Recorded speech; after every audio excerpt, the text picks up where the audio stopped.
They called the station Concordia, though there was very little harmony left in it. Concordia orbital hung above the pale blue curve of Ashara Prime like a tired relic from a more hopeful age. It had once been a symbol of unity, a place where dozens of species gathered to negotiate, trade, study, and coexist. But by the time I arrived, the corridors felt heavier, as if the metal itself had absorbed decades of mistrust. I was human, which already made me an oddity here. Humans were new to the wider galactic community. Curious, adaptable, but politically insignificant. We were tolerated more than welcomed, and usually ignored unless we were useful. That day, I was just another junior cultural liaison assigned to observe a diplomatic symposium. My task was simple: sit quietly, take notes, and don't offend anyone important. The symposium hall was vast, tiered like an ancient amphitheater. Seats curved around a central platform where delegates would speak in turn. Bioluminescent panels glowed softly overhead, adjusting color to accommodate different visual spectrums.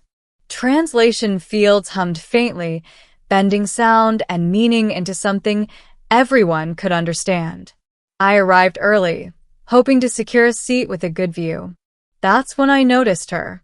She sat alone on the far right side of the hall, several rows back from the central platform.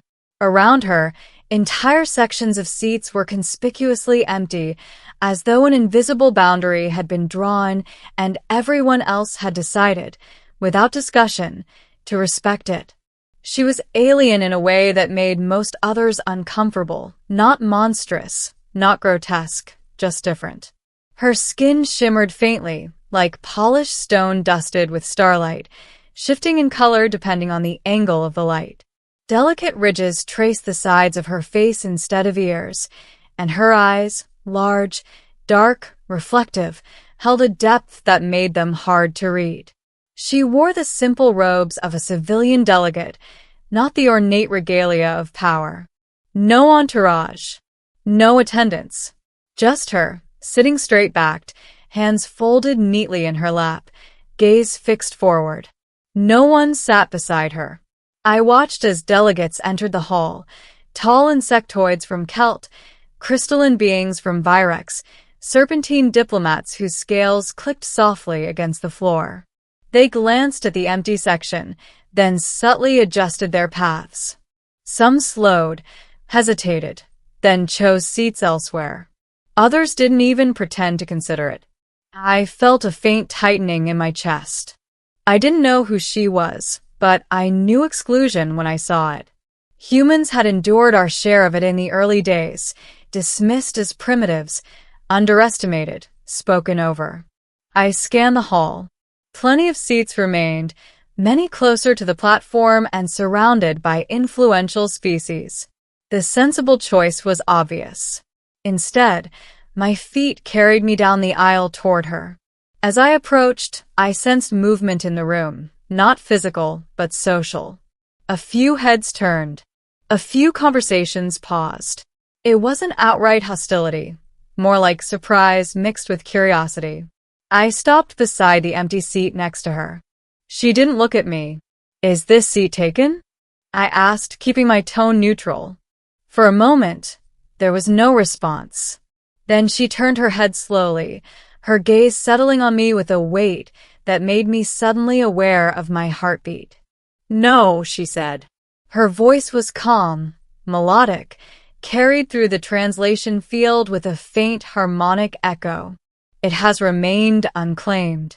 Mind if I change that?" A pause. Not long, but deliberate. "You may sit," she replied. I lowered myself into the seat beside her. The material adjusted to my weight, reshaping itself automatically.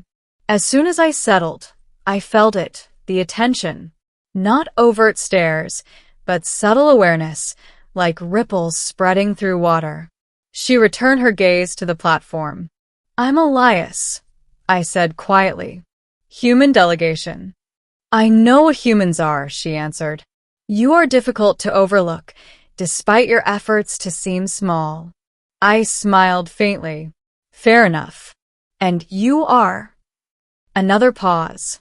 My name, she said, is Esserin of the Lithari. The name stirred something in my memory.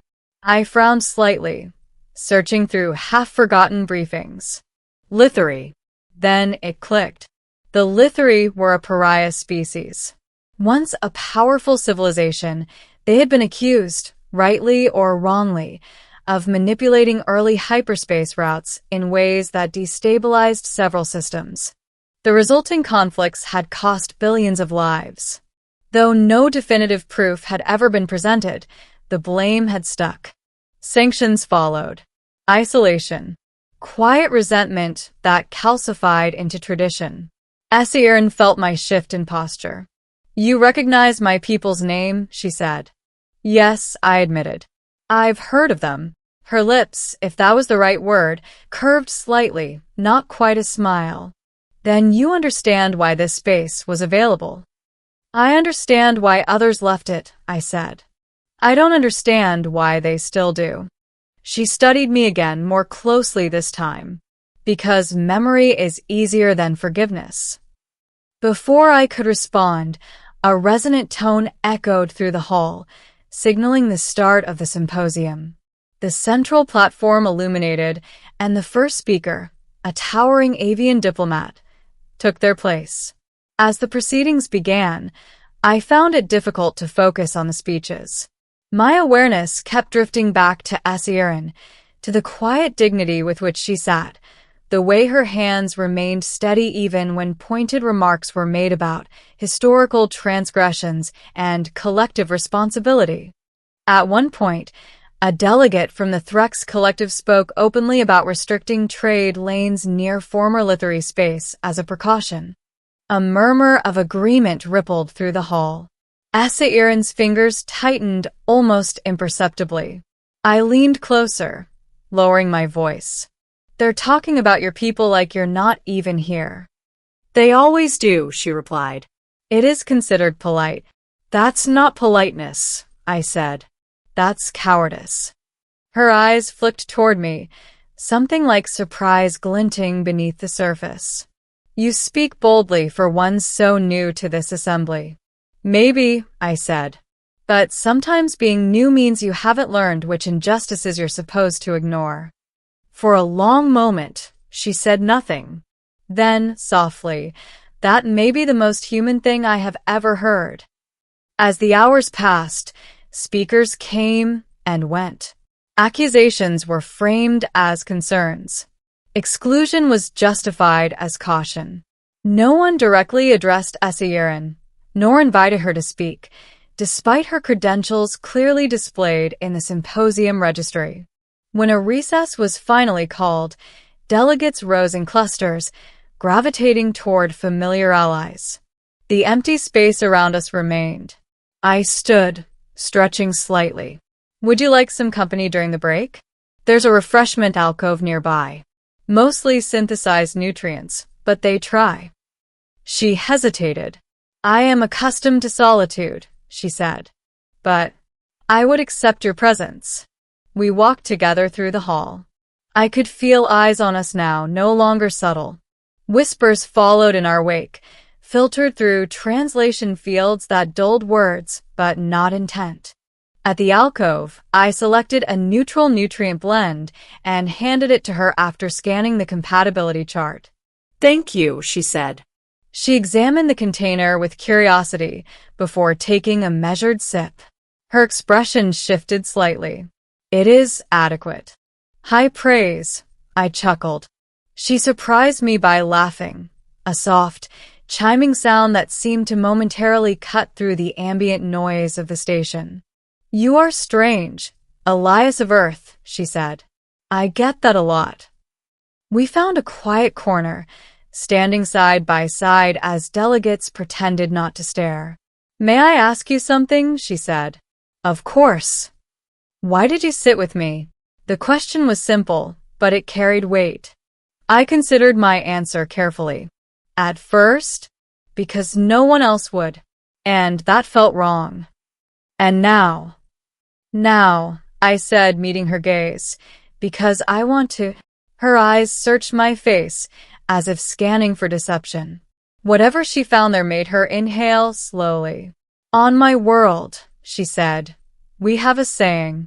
Those who sit beside the condemned share their sentence. I shrugged. Then I hope the view is decent. When the symposium resumed, something unexpected happened. A speaker from a minor trade coalition took the platform and, instead of launching into prepared remarks, hesitated. Their gaze drifted, not to the center of the hall, but to us. To the Lithari delegate, they said, voice amplified across the chamber. Asiran of Lithari, would you care to respond to the concerns raised? The hall went still. Asiran froze, just for a heartbeat. Then she rose. Her presence changed the atmosphere instantly. She walked to the platform with measured grace, her shimmering skin catching the light in subtle waves. I watched from my seat, pulse quickening. She stood tall, hands folded, gaze sweeping the assembly. You speak of my people as if we are a cautionary tale, she began. As if we are a scar best hidden beneath layers of policy and silence. Her voice was calm, but it carried a quiet force. Yes, mistakes were made. Systems were destabilized. Lives were lost. But you forget something important. She paused. We were not alone in those decisions. Others benefited from the routes we mapped, the risks we took. When consequences came, you chose to let us bear them alone. Murmurs spread, some defensive, some uneasy. We have spent generations in isolation, she continued. We have studied your laws, respected your boundaries, waited for the chance to speak not as ghosts of history, but as equals. Her gaze shifted briefly, toward me. Today, one chose to sit beside us. A species young enough to question old grudges. If humanity, with so little to gain and so much to lose, can extend such a gesture, then perhaps the rest of you can consider listening. Silence followed. Then, slowly, a sound echoed through the hall, not applause, but the soft chime of acknowledgement, a gesture of respect used across multiple cultures. It spread, hesitant at first, then growing. Asiran inclined her head and returned to her seat. When she sat beside me again, her hands trembled slightly. You did not have to do that, she said quietly. I didn't say anything, I replied. You did, she said. By being there. In the days that followed, things began to shift. Committees requested Lithari input. Trade discussions reopened, cautiously. Old assumptions were questioned, not erased, but examined. And wherever Asiran went, I found myself beside her. We talked often about our worlds, our histories, our fears. She told me of oceans that glowed beneath twin moons, of cities grown rather than built. I told her about Earth's chaos, its stubborn hope. One evening, standing at a viewport overlooking Ashara Prime, she spoke softly. You have altered my path, Elias. I think you would have found your way regardless, I said. Perhaps, she replied, but it is easier to walk when someone chooses to walk with you. I looked at her then, not as a symbol, not as a delegate, but as a person who had carried the weight of an entire people alone. I'm glad I sat down, I said. So was she. And in a station built on fragile alliances and older wounds, something simple, an empty seat, finally filled, became the beginning of something new. The formal resolution came 3 weeks later. It wasn't dramatic, no sweeping declarations or sudden absolution, but in galactic politics, subtlety mattered more than spectacle. The council voted to lift the oldest restrictions on Lithari travel and research. Trade sanctions were not erased entirely, but they were softened, reshaped into provisional agreements instead of permanent punishment. Most importantly, the Lithari were no longer excluded from future assemblies. Asiran stood beside me as the vote was announced, her posture composed, though I could feel the tension in her through the faint tremor of her breathing. "This is not forgiveness," she said quietly. "No," I agreed. "But it's movement." She inclined her head. "For my people, that may be enough for now." News spread quickly through Concordia. Delegates who once avoided her now approached with cautious politeness. Some offered apologies carefully worded to avoid responsibility. Others simply nodded, acknowledging her presence as if it had always been obvious she belonged there. Asirin accepted it all with grace. But I noticed something only when we were alone, how the rigid stillness she carried at the beginning of the symposium slowly eased. Her shoulders relaxed. Her silence became comfortable rather than guarded. On my last day aboard the station, I found her again at the viewport overlooking Ashara Prime. The planet's oceans reflected the nearby star like sheets of molten silver. "You're leaving," she said, not turning. "Earth recalled me," I replied. Apparently, sitting in the wrong place caused a disproportionate amount of paperwork. That faint musical laugh again. Humans disrupt systems simply by existing. We're good at that. She finally faced me. "The Literary Council has extended an invitation," she said. "They wish you to visit our world. As an observer. And as a friend." I felt a quiet weight settle in my chest. I'd be honored. For a moment, neither of us spoke. The station hummed softly around us, alive with countless stories intersecting and diverging. "You know," I said, "when I sat down beside you, I didn't think it would matter. I just didn't want you to be alone." Her eyes met mine, deeper than space itself. "Sometimes," she said, "history does not change because of power or truth, but because someone refuses to stand when the world expects them to walk away." She extended her hand, slender, luminous, unfamiliar. I took it. When my transport finally departed Concordia, I watched the station shrink into a cluster of lights against the dark. Somewhere inside it, a single choice had rippled outward, bending old paths just enough to create new ones. The galaxy didn't change overnight, but for the first time it felt like it could. And it all began with an empty seat and the decision to sit.